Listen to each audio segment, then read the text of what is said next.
All right, hello everybody. Hello Facebook. This is Tony Underwood Music. Hope things are going well. It's a little strange because I'm going to do some, looking up here where the camera is, I'm going to do some help for you, self-help. If you're new to the Underwood School, we give lessons and all that stuff, and this is just kind of a little free community service, so hope you join in. And if you're watching this on YouTube, it's kind of the same thing. So let me give a wipe here to my forehead. It's a little shiny. So anyhow, I'm also doing a podcast. I'll turn it here. I do a podcast called Quiz the Music Man, and it's in the background now. It's just sound. I do a vlog that I put on my YouTube channel, Tony Underwood Music, and this is the Underwood School Facebook that I'm doing a live. So I'm doing all this at once, and the question I get asked the most, especially by adults, but by children too, and the parents or people that bring the children here, are, how do I do this? How long is it going to take? And yada, yada, yada. And, everybody always says, oh, just practice, and practice. How do you get to Carnegie Hall? You practice. How do you get better? You practice. And in homage to Allen Iverson, if you don't know who he is, Google him. We're talking about practice. Practice can destroy you, and it can create something wonderful. So I'm going to try to do what they say, drill down and break it down a little bit. So let's talk about this. I'm going to start with the piano.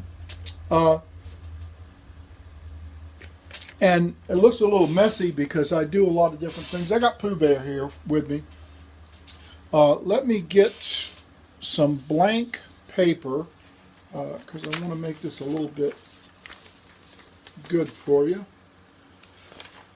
If you've never played the keyboard, or if you're experienced, or if you have some ability, get you a keyboard and start playing. A lot of people, have relatives or friends that have a keyboard they're not using. Just get a keyboard. Now, I know, for those of you who may teach or say, oh, you got to start on piano and all that, I'm going to say you're exactly right, and this is the wrong broadcast for you. And if you believe that as a student, this is the wrong broadcast for you. All I'll say is, I've had some of the best piano players come into my studio, and I've had them play on a keyboard, and it wasn't really that much difference. Now, if you're going to be a concert pianist or only want to play that type of music, you need a piano, go for it. My only caveat is these days, most pianos you get are not made as well as they used to be, and they're definitely not kept up as well. A piano needs to be a minimum of every 6 months tuned, and probably once every year or two regulated, and so forth. And you have to take care of it like it's a person. So it's really a lot. Now, you don't have to do that to all of them, but to most of them. A keyboard, on the other hand, when it gets bad after several years, you just throw it away and get a new one, because you can get a keyboard for $100. $300 or $400 gets you a really nice one with a weighted action where the keys work as weight and all that stuff, and on and on. So you can do so much with them too. So I'm not advocating only keyboards, so don't put words in my mouth. I've got enough words coming out. But I am saying that a keyboard is nothing wrong with it. Now I'm going to be using my left hand, which looks like my left hand, except on the YouTube here where I'm pointing right now. That looks like my right hand because it's flipped, and I'm not sure how to do it. On Facebook, it is my left hand, so I learned how to flip that. On just the blog, you're not seeing nothing anyway. Let's look at the keyboard. What we have typically, usually, is black and white keys. The black keys are a little longer. They come up towards you, and they're a little lower, so they sit lower than the white keys, come out and are down. The black keys are shorter, thinner, and they rise up above the white keys. Now, if you notice, you can see what I've done, and I'll move this one so you can see. what I've done is set.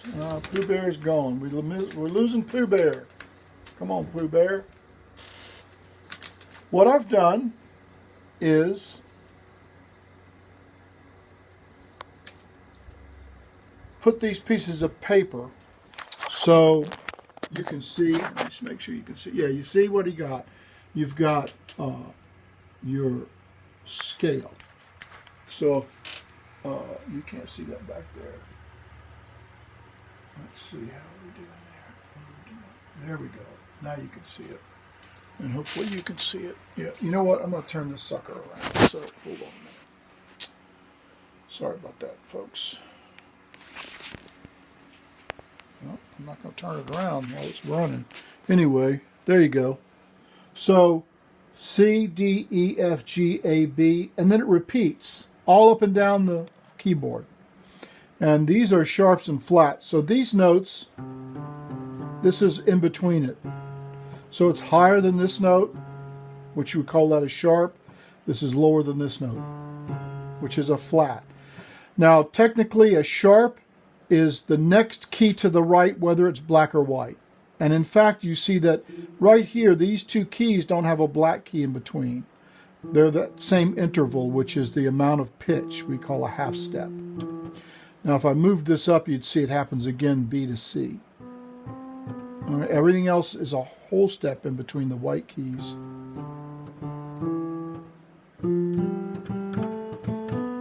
And then on into the next. So if we went by half steps, it would be C to the next black key, C sharp, then D, D sharp, E, no sharp or flat because there's nothing between them, F, F sharp, G, G sharp, A sharp, B, and then we'd end up with C, which is up here. So going down, these have a different letter name. B, B flat. Now that was A sharp and B flat. They have the same letter name, okay? People will say it's the same pitch. That depends on what key you're in and what instrument you're playing, because we'll get into that. It's called temperament. But for our purposes, we can say it's the same note. It's the same key, and it'll be the same note on your guitar as well. But a vocalist, it's going to be different. You know what I mean? How many times I've been in a rehearsal and and bless these accompanists because they're God's special children because they let the singers sing. But I've had so many say, "Oh, you're A flat, you're too sharp, you're too sharp." It's not the piano note. I'm singing in a different key and I'm singing the right pitch. But regardless, just know that for our purposes, the black keys have two letter names. So all we're going to do is we're going to look at some music. Let's look at Yours by Ella Henderson. Now, if you see where my thumb is, you'll see the, I don't know if you can see it on this. There it is, yeah. If you'll see where my thumb is, there's lyrics. I wear your winter coat, the one you love to wear. And above the I of that first sentence is an F. And then if you look down, the one you love to wear, over the and over love, there's two more letters, a C and a G. Those denote chords. What is a chord? A chord is three notes for our purposes. It can be two or more notes played at the same time. We're going to say three. And for what we're doing, an F, you would start with the key F. You find F by looking at the three black keys, and it's the white key to the left of the lowest black key, F. Skip a white key A, skip a white key C. F, A, C is a F chord. Now, I want to tell you that this is called root position because the root of the note, or what we name the chord, root of the chord, is F. And it's the lowest note we're playing. On a keyboard, low is that way, or low is to your left if you're switched around a little bit.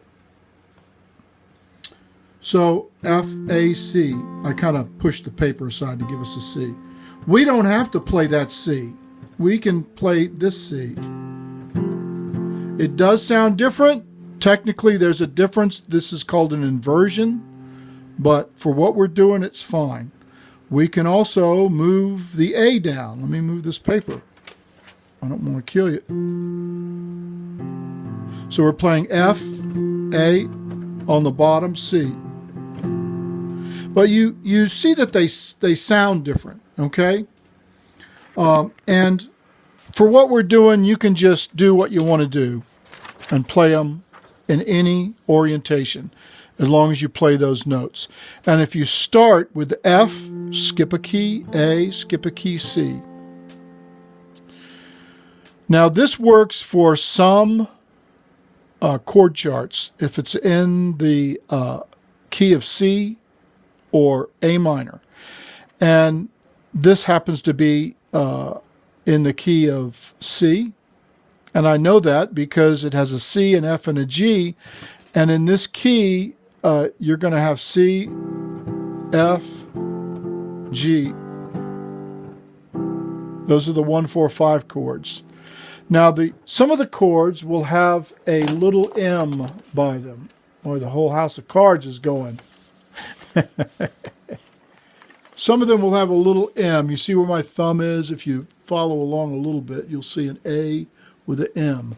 That just is a minor. It has a different tonality. I'm going to move these aside so I can play a little bit. So if you listen to this type of tonality, that's an A major, minor. This is a C major, C minor. So in this key, a minor is still white keys. A, skip one, A, C, E. It's an A minor. There are other chords in this key that we're not going to use. And if you stick with white keys, D, D, skip, D minor, E, skip, E minor. F is major. We're using that one. G is major. A is minor. A, skip. B is something different. B is diminished. Don't worry about that. So here we are. So how do you figure this out? We've talked about that before. You sing the lyrics, and where the letter of the chord appears, you would play it at that point. So I would play the F right on the I. I wear your winter coat. C, boom, the one you. G, boom, love to wear. Yeah. You like my booms? All right. Here we go. So I'm going to play a F. I wear your winter coat, the ones you love to wear, so I keep feeling close to what's beyond compare. Okay? Now, how do we put that into some system that makes sense for us, what we're doing? Well, here's what you do. Once you get your chords figured out, and some of you may know chords, and some of you may play better than me, that's all right. You can still learn. You can learn. If you'll notice, this even says intro, chorus, verse. It's just how the song's set up. The way the chords go by, we call it a chord progression, and a section will have a similar progression. So if you look at this first one, you'll see the progression is F, C, G. So there's a F, then the next line, a C and a G. Next line, an F, then a C and a G. F, C, G, F, C, G. That's the whole thing. Okay. So how are you going to play that, remember it, and all that? Here's the key, the secret, the big secret to being a successful musician. This is the secret to practice. Okay, here's what most people do. I wear your winter coat, the one you love to wear, so I keep feeling close to what's beyond compare. Then they keep on the moment. Ba ba ba ba ba ba ba ba ba ba ba ba ba ba ba ba ba, and they'll keep going. Ba ba ba ba ba ba ba ba ba ba. Now that's a fine way of playing if you can play and if you can sight read. But if you can't, you're going to be lost. You start with a tiny bit. You get your first chord, F, and say, where is C? Now remember I said we can play the C above or below. So this is C and this is a C. C, E, G. Now they have one note in common, the C. But what if I move that C from there to here? So remember, it's an E, a G, and a C. You have to kind of figure it out and remember where it is. This is the one right between the two, right between 1 and 2 of the black keys, and this is the one at the end of the 2 black keys together. And if I just move these 2 up, 1 key, now I'm an F. F, C, F, C, F, C, F, C, F, C, and then G. G, skip note, move that D to the bottom. Okay? So this note stays the same from G to C, G, C, and then to F. So you have to work that out. And how you work it out is you start with the F and go to the C. You figure it out. It's these two. You just drop down 1 note. Both of these fingers. Up a key, down a key, up a key, down a key. And you do that. And you say to yourself, F, C, F, C, F, C, F, C, F, C, F, C, F, C, F, C. I don't know how many times that was. Maybe 10? I would do it 100 times. Because guess what? It's only going to take you 5 minutes. And then once you get to that, F, C, how do you get to G? This finger stays the same. This one moves down 1 key, and this one moves down 1 key. So now I'm going to go up a key, down a key, up, down, up, down, up, down, up, down, up. G, G, sorry. C, G, C, G, C, G, C, G. Back and forth. 100 times, 200 times. 5 minutes. And then you go back to your F, and what you can do is just, F, A, C. That's my F. So what have you learned? Once you do that, and maybe it takes you a couple practice sessions, you have then learned from this thing all the verses. There's just 2 verses here, but that's half the piece of music. There's a verse here. There's a verse there where my thumb is, and then the next verse is here where my thumb is. So you've learned half the piece. So now we just got the chorus, and look at this. Let's look at this chorus here. It's F, G, A minor, C, F. F, G, A minor, C, F. F, G, C, F. F, G, C, F.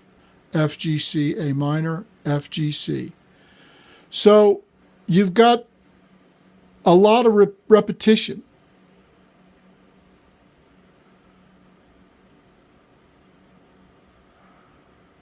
And in fact, if you did it, you would maybe learn F, G, A minor, C, F.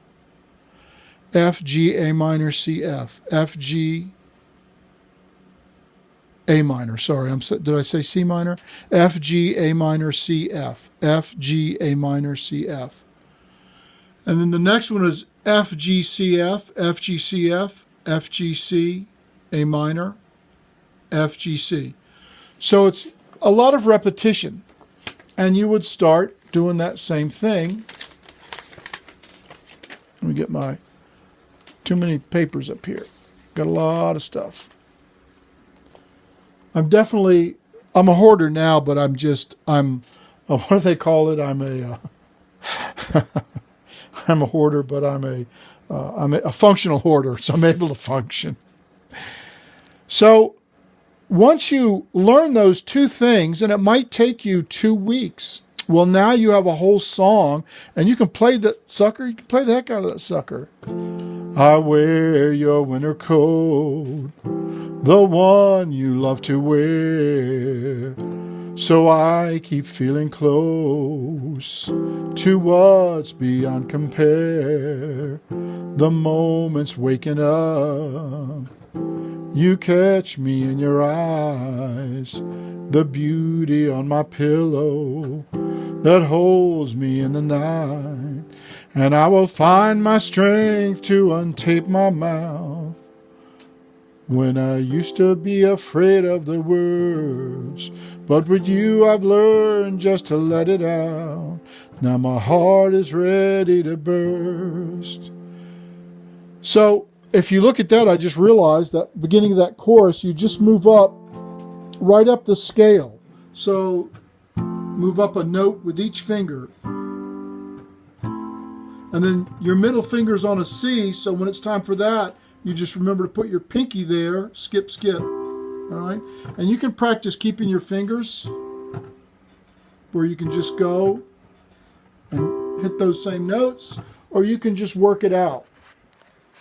Turn this around and just get everybody all crazy.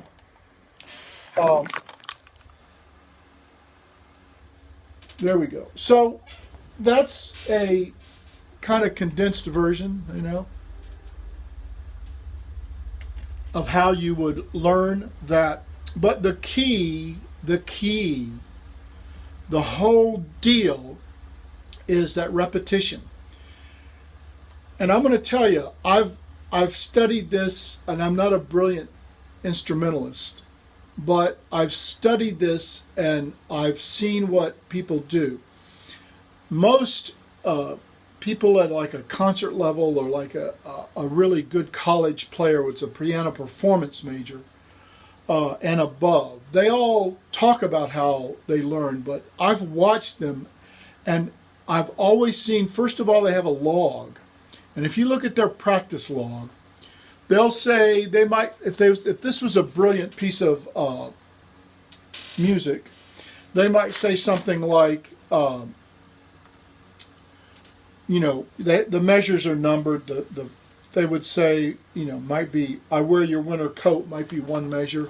They would say, measure one, on this date, 20 minutes. And then 3 days later, or the next practice session, or 2 or 3 practice sessions, this song, that measure, so many minutes. And then when they'd get that, they'd move on to another one. That's how all stuff is learned. Now, a lot of it is learning how to learn, because what will happen is, at some point, you will be able to catch up really quick. I can read these fairly quick, and people will get to where they can read really good written stuff very quickly. It's called sight reading, but that's not playing music.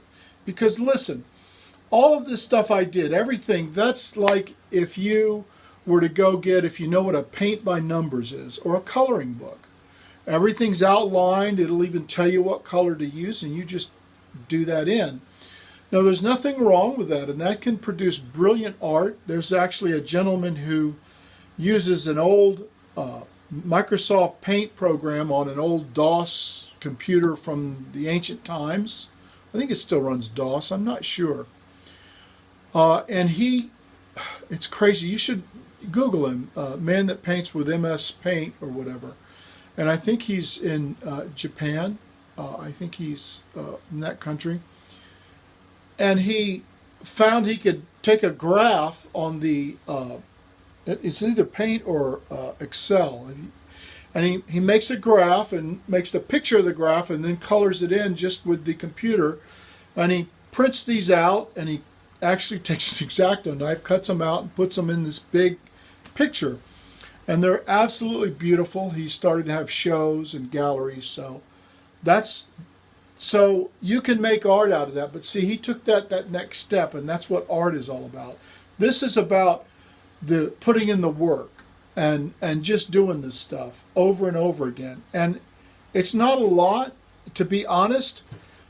Once you learn where the keys are and have played for a couple of years, maybe taken some lessons, or if you're an adult, you can literally, within a few months, if you practice a few times a week, you should be able to learn fairly easy stuff like Für Elise and Sonata in C, in 3 to 6 months, because you break it down. You do, you do one thing at a time.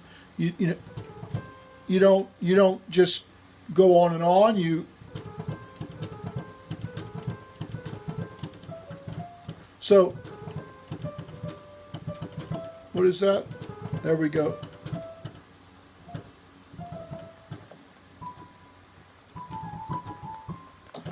So you don't do that whole thing. You do one of those little movements. You do that hundreds of times. You do it several practice sessions, and then you move on. Because once you break even a classical piece, you can break it down into sections. They're always, A, B, B, A, B, C, A. They repeat. So something can have 108 measures, but it's only 26 measures of new music. And if you worked on one measure a week and practice it 3 or 4 times, and you'll probably work on 4 or 5 measures or 2 or 3 different pieces, because you're not going to do an hour of just, you're not going to do that over and over again for an hour, but you might do 15 minutes breaking it up. And what you do is, if one hand gets tired, you use the other hand, and so forth. And you do that measure by measure and build it up. And so let's say it takes you 28 weeks. That's 6 months. What were you doing 6 months ago? How would you love to be able to just whip out that piece of music? And by doing that, your sight reading skill develops to a point to where then you can practice sight reading. You can pull out pieces and try to gain that. And then your ability to learn stuff gets quicker and quicker. So I'm going to start and stop one of these here, so hold on.